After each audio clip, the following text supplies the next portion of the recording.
Hey everyone, welcome back to 45 Degrees Sailing. It's Nick here. I'm away on consult at the moment. I'm up in Punat, which is on the island of Krk, north, close to Rijeka, the northern-ish coastlines of Croatia. So I'm up here for a survey and final check before sail goes through for a client at the moment. Now, I took the opportunity, unfortunately my GoPro was flat, both batteries. I took the opportunity to film this coming back in as I docked the boat, because when I come out of the slip, we've been out doing a sea trial, and then we went into the slip, put the boat up off the hard, out of the water and let it dry to do an NDT test and a out of water survey check, etc. But when I put it back in, I was on my own. I had to take it back to the dock on my own. And because of all of the hundreds of comments I've had about how that's not single-handed and that's not single-handed, I took this opportunity to just film a single-handed docking when there's no one on the dock, so that I can run through it. Yeah, so just going through it. While I was out in the open, of course, I do my prep. I always do my prep to see what I'm going to need, which is effectively right. I'll get my lines off the stern here, and I'm going to run them down into 2 lots of coils that I can throw. So I want to be able to throw apart like that and capture the bollard on the dock with a captive cleat, and then do both sides so they're both ready. Make sure that's all sorted. The other thing I'm going to do is get my boat hook. Actually, is it already there? Yeah, it's already there. Get the boat hook out and accessible within reach from me. So in this case, I just put it on the center, on the cockpit table there. Coming into the marina, of course, checking around as normal, and I'm there and on the helm. I've got my bow thrusters on, they've been checked, they're ready, and we just make a nice, I was going to say a really slow approach. I'd usually encourage people to go a little bit slower than I did today, but I was coming through in pretty clear water, and I just came around and did a bit of a, I call this the handbrake turn, though I didn't do it as close as I usually do it, given I had all the space and I had no boats either side to rest against. So sometimes I come in and do what I call the handbrake turn, where I'll actually come quite close to the dock and then go into reverse so we drift into the park that we want. Saves doing a lot of going backwards, but in this case, because I knew I was filming it for you guys, I took a longer run at it, which is good, to more simulate what it would be like had you got the other boats in there or whatever. Now, unfortunately, there was not a lot of wind this day either. I had about 7 knots of wind on the bow, and that was it. So I had to react to that, but it really wasn't much. So as I'm back in here, I'm getting nice and square and straight. You can see my stance on the helm is facing backwards. Now, because I know I'm moving to my lines, I'm not in this sitting position that I'd usually teach on a boat like this. Also, because the throttle is not in that lower down between the legs when you're sitting on the side position, it's up around by the helm. So I've had to change my position there. Coming back in nice and slowly, and then when I'm getting nice and close to the dock, I stop the boat, use forward thrust, stop the boat, being very careful about where the rudder is, so that it doesn't shunt my boat one way or the other or turn the bow. So I wanted quite a nice central rudder, and right at the end there, I just move it one way because I was trying to move the bow, the stern over to where I wanted it. Then I take my lines, my captive loops, and I just throw them apart like this, capture the bollard, and I made sure my swim platform was up so that it was not taking as much space. It made me able to get closer to the dock with still being close by the helm. So I do the port side first because that was close by my helm, get that on and captive that on the cleat, and I didn't pull it tight. I left it with a little bit of space because I know I'm going to motor against it. Off to the other side, and again throw the captive loop, get it around, pass it around onto the bollard, and then this time I just get a turn around the cleat. I did not secure this one. You can see I hold it there in my right hand as I engage into forward gear.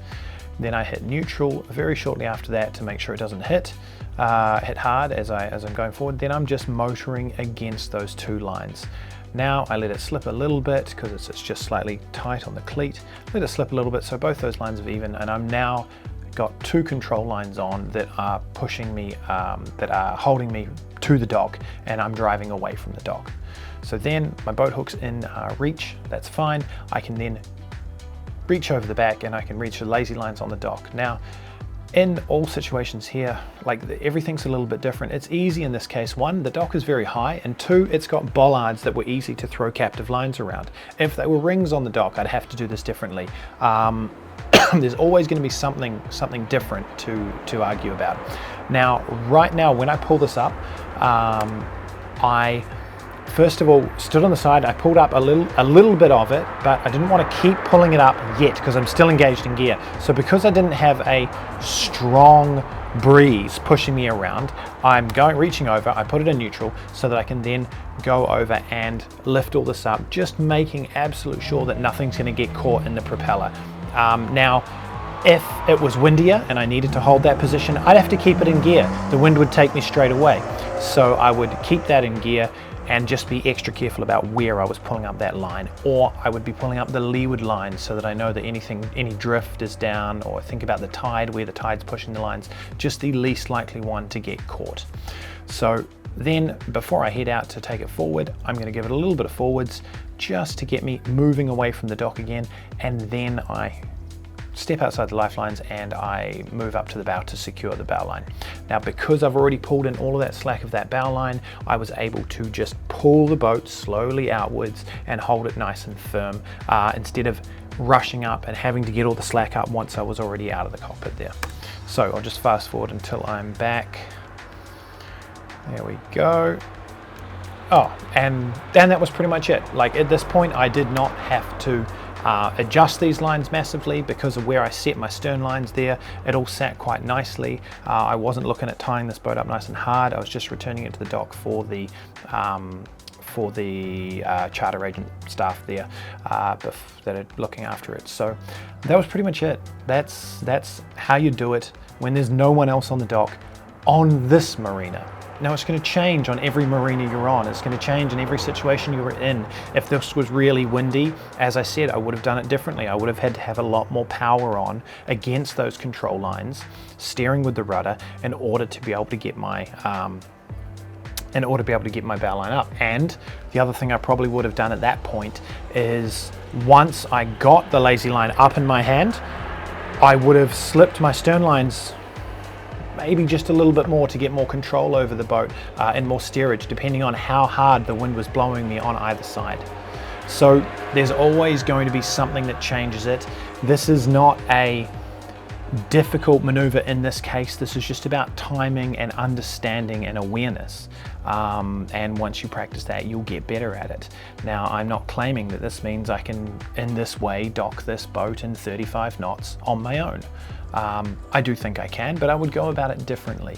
So when I have those situations and I'm able to film them and get them up, and I have the ability to do all that, then I will film them for you as opposed to. But this is not actually a video for the haters. I don't really care about all those people that say that's not single-handed. The point of these videos when we're doing something single-handed is to prepare you and give you a best practice, or at least something to go on when you're coming into a dock single-handed. I don't care if there's someone on the dock or not. You're operating that boat single-handed, and that's what I'm going for. Those people understand that, and they're going to get value out of these videos. I do not care about all the other ones who tell me that's not single-handed, it's this, or try doing it like this. I really don't care. This is for the people that do actually appreciate it and are looking for this information. So just remember, forget about those people. I don't care about them. You don't need to care about them either. And if you're coming into a dock when you're fresh doing this single-handed for the first time, you would plan to have someone on the dock to take your lines or to help you. You would always plan to have the most help you could get. This isn't an ego thing. We're not out there, we're out there to get the boat back into the slip safely and enjoy ourselves while out sailing. So look, I hope that was helpful. Please drop any comments below on this one. I'm sorry I didn't have a drone shot of this. My drone's away for repair at the moment, and my GoPro was flat because I've been doing survey all morning. So I just thought I'd throw this one up. Anyway, thanks for watching. Throw your comments below, and if you liked it, smack that on there. And hey, I'm almost, we're right now, really appreciative of everyone. I'm almost to 10,000 subscribers, so I'm not sure when you'll watch this video, whether we've already hit it or not, but if whatever the reason is, really trying to hit that 10K subscribers, so thank you.